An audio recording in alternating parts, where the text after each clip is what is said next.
Well, I appreciate everyone being here this evening, and I certainly appreciate Denise being here and her courage to be here tonight. On Thursday, September 25th, 2014, Art and Denise Hudson would receive news that no parent should have to receive, and news that only parents who have received it can comprehend. They received news that their son, Artie Jr., who was 30 years old, had died.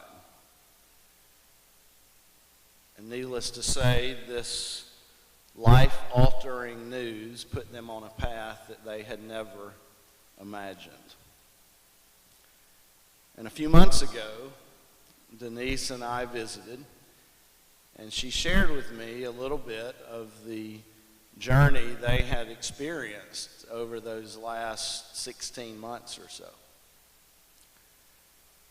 And she shared some things they had learned about his life. And she said, "I am going to be his voice." And so tonight, she is beginning that journey of publicly being Artie Jr.'s voice. And I am just grateful that you're here. We need you to be his voice. And so we are here wanting to hear your voice share his story.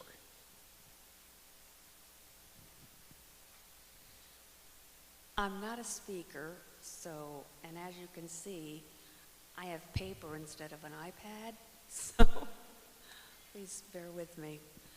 I just wanted to share a little bit about who my son was. In 1994, my family, my husband, my son Artie, and my daughter Kate moved to Clemson, South Carolina. Artie was 10 years old. He attended Morrison and Edwards, continued with his scouting program and playing the piano, which he loved, his piano. And he continued all of that. He then attended Daniel and was in junior ROTC for 2 years. He then graduated from Clemson in 2006 with a bachelor's in history. Wasn't sure what kind of job he was going to get with that. He had no interest in teaching, did not want to go to grad school, so began searching for jobs. And after a few months, he went ahead and applied at Publix in Anderson, the one on Clemson Boulevard, and got a job there in the customer service department.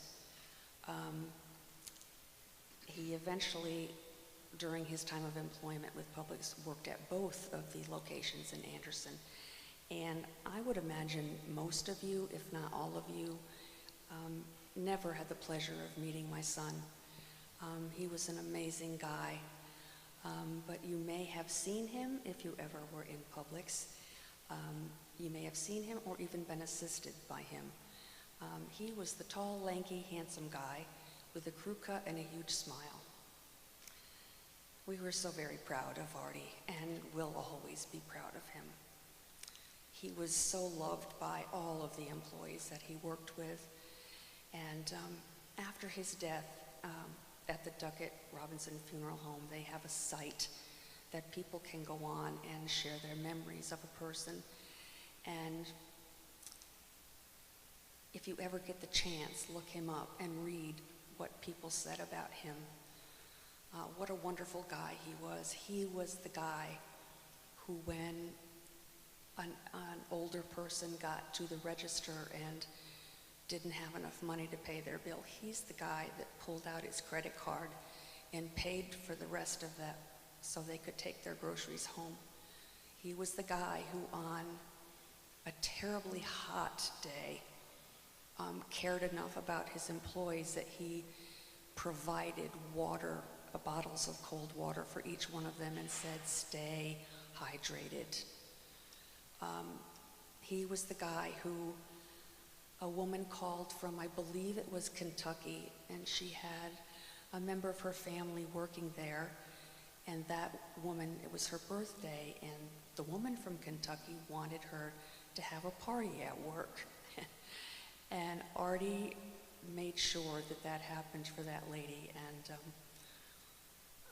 the woman found out that when Artie had died, and she posted on there that she was shocked and so upset that he had died, that he had helped her make that birthday party, you know, it was a birthday party, happen for her, whoever the member was.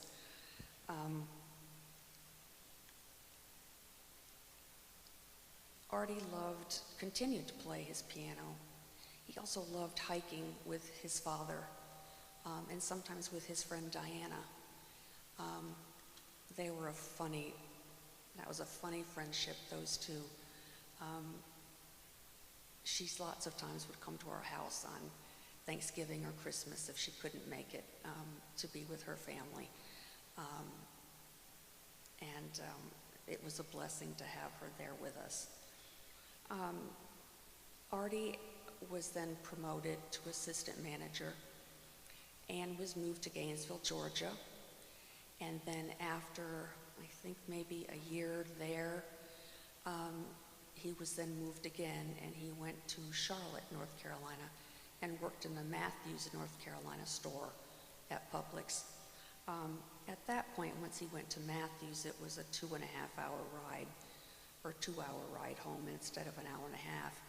But we still saw him at least monthly when he would come home and share dinner with us, help me cook it. We would laugh. Lots of times we would eat and then go to a movie.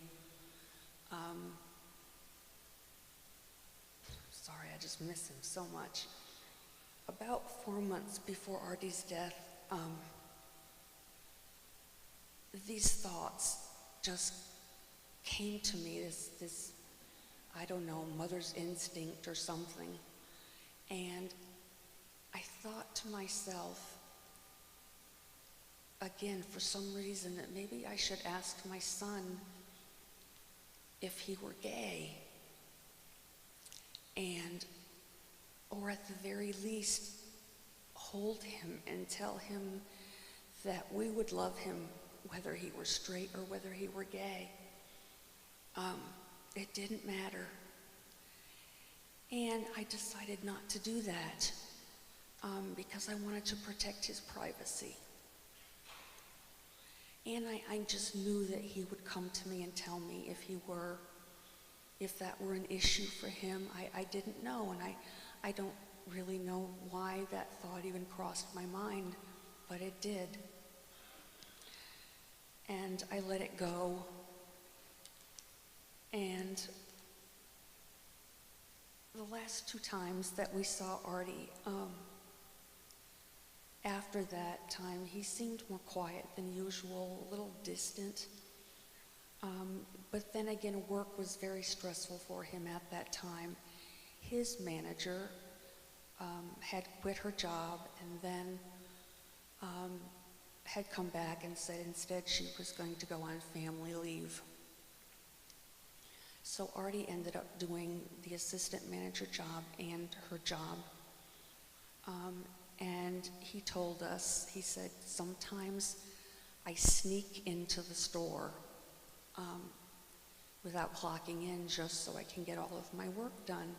So we kind of chalked his being more quiet and a little distant up to that. And for some reason, it never even crossed my mind to go back to those questions or that statement that I had thought about. I don't know why. Maybe I was afraid. Was I afraid to know the answer? And is that why I didn't ask or tell him it didn't matter? So I didn't. And the last time we saw Artie, he came home and stayed the night with us. And that morning we went to IHOP and had breakfast together. And we always hugged Artie and always told him how much we loved him and how proud we were of him. And then on September 25th of 2014, I took a trip to Asheville with the intercessory prayer group and to Billy Graham's retreat and rode the bus with them, and we had such an awesome time. And at the break, I went down and I filled out a prayer card for Artie, asking them with their intercessory prayer ministry to please pray for my son.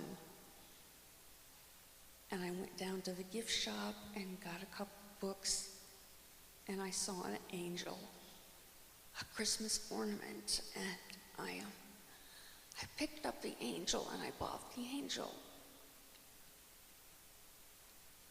And then went back upstairs and we had lunch and came on home, and I got in my car and got to the house and received the worst news of my life. My husband had received a phone call, and Artie had committed suicide.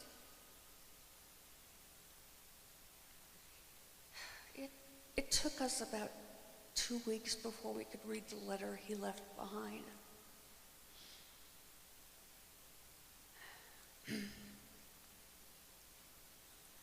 And in it, he said he was so sorry he had come to this, but that he was a gay man and would never be able to live openly because he was afraid. He said he always had felt different, that he just couldn't live with the frustration and the pain anymore. My Artie was an intelligent man. And my personal belief is that if homosexuality were a choice, he'd be alive today.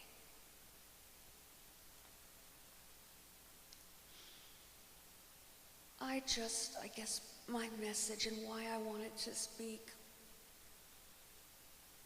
was that I hope that parents would tell their children that they're loved unconditionally for exactly who they are, no matter what. That they would always be loved, and that they could always come to their parents and tell them anything. It wouldn't matter what they had to say. It was okay. I will never know if the outcome would have been different if I'd acted on my instincts. And every day, I wish for a second chance to try, but I know it'll never come. And as Rusty said,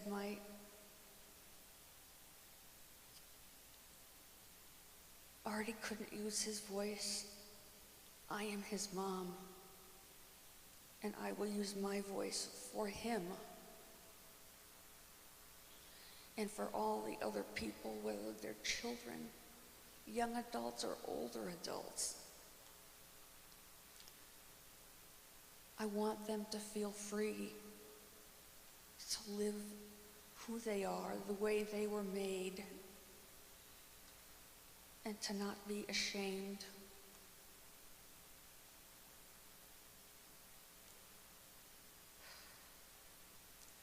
I saw this quote on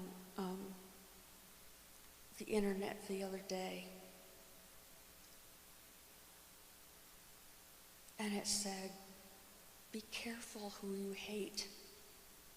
It could be someone you love." Thank you.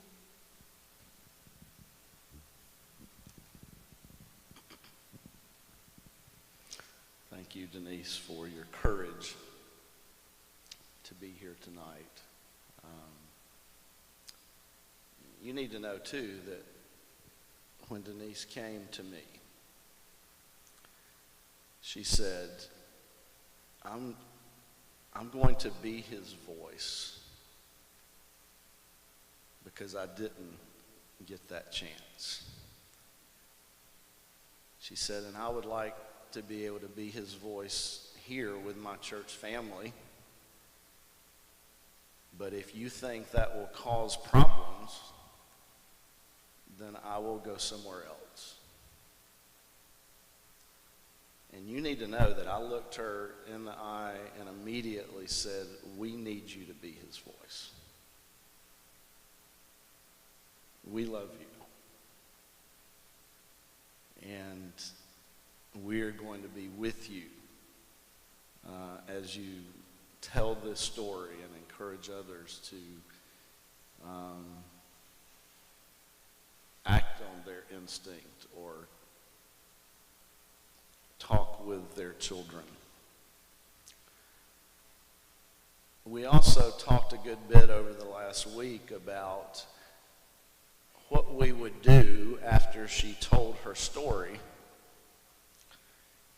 whether we would just open it up for questions, and we decided that that might not be fair given the courage it takes just to do this anyway. And so what we want to do right now is we want you to now have some discussion around your tables. And I would encourage you to try and be with more than one other person so there can be some good dialogue. I'm going to suggest some questions for conversation. Obviously, conversations can take whatever path they do, but sometimes it helps to provide some guidance. So I want you to think about these questions as you share together. First, how can we as a people of faith help prevent someone from feeling like they cannot be honest about who they are? And how can we help them know that they will be accepted? Another question. Artie expressed in his letter that he was afraid. Why was he afraid? And why are so many people afraid of questions about sexual identity? Fear is a huge part of this story. Another question might be, how can the church minister to families who've experienced suicide? How can we minister to families who've experienced suicide? And how would you respond if your child or other family member told you they were gay?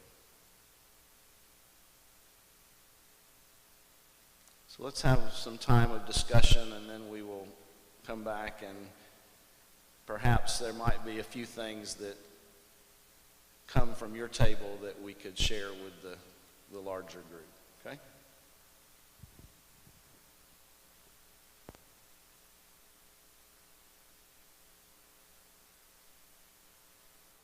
Okay, let's kind of gather back up. Hope you have had good conversation at your table. Before we wrap things up, I do want to give you an opportunity if there's anything from your discussion that you would like to share with the group. We certainly would be willing to hear that. Kelly Durham will bring you a mic so that everybody can hear. Is there anybody?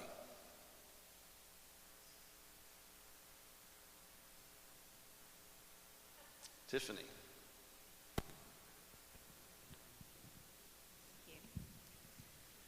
Well, I had the opportunity, obviously, of debriefing with some of our high schoolers, and I am proud of their honesty. I am proud of their openness. And I guess one of the consensus at the table was it's not even a thought. It's not even a big deal. It's not a thought. It's just, now y'all nod your heads if we're,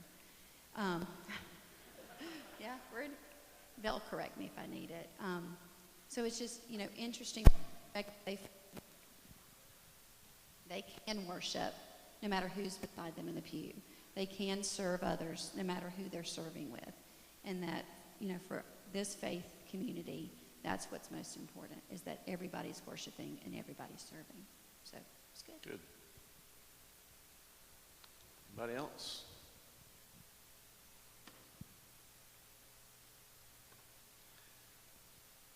Over here.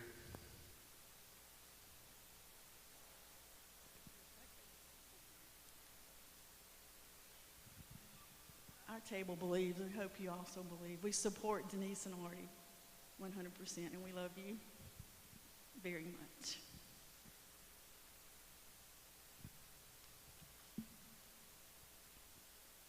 Anybody else?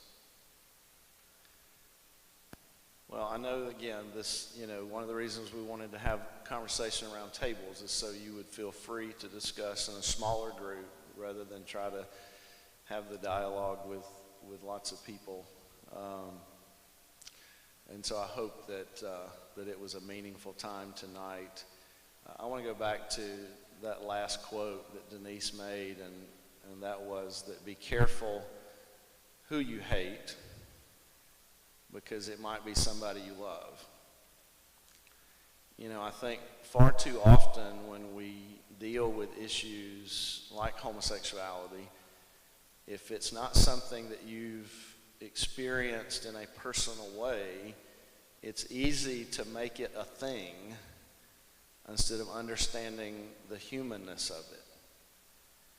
But once you know that it's not a thing, this thing out there that we're supposed to, be so afraid of, then it allows you to, understand. It allows you to discuss. It allows you to worship together, whatever that might be. And because fear, I'm telling you, fear pervades everything.